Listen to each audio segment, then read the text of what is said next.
tadi saya dan suami menggunakan motor ke sini. Qadarullah hujan deras dan kami pakai jas hujan atasannya saja. Suami saya bilang pulang saja. Mari kita simak siapa yang menang. Saya bilang lanjut saja. Namun suami saya akhirnya marah karena celananya basah. Katanya malu nanti di masjid. Tapi alhamdulillah ana dan suami sampai juga di masjid. Jadi yang lebih dominan siapa nih? Ya Allah, kok suudzon terus sih?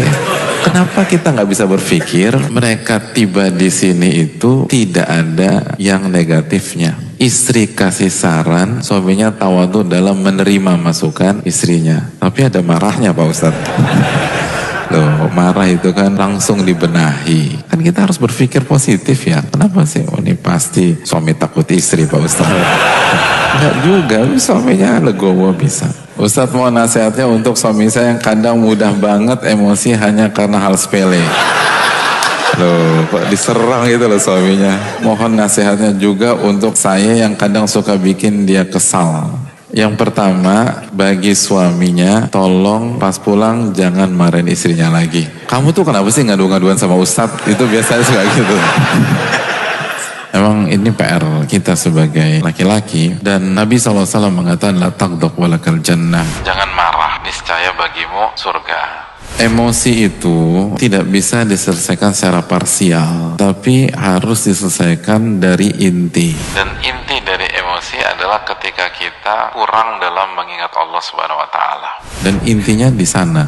Jadi kalau kita ingin nggak marah, itu kita harus perkuat zikir dan perkuat zikir dari malam hari. Kenapa? Ingat ketika Allah berfirman, wa ibadur rahmanil ladzina yamshuna 'alal ardi hauna wa idza khatabahumul jahiluna qalu salama. Hamba-hamba Allah yang berjalan di atas permukaan bumi dengan penuh ketawaduan, dan ketika diprovokasi, mau dicaci, mau dihina, mau difitnah, enggak respon kecuali dengan kata-kata yang santun, yang baik. Kok bisa enggak terprovok? Walladzina yabituna li rabbihim sujjada wa qiyama. Ternyata salah satu kunciannya apa?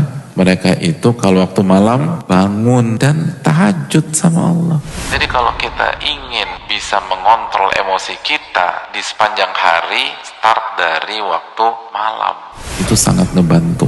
Nah, buat istri juga jangan buat kesel suami. Istri itu tugasnya buat suami bahagia. Nah, caranya sama. Jaga hubungan dengan Allah Subhanahu wa ta'ala.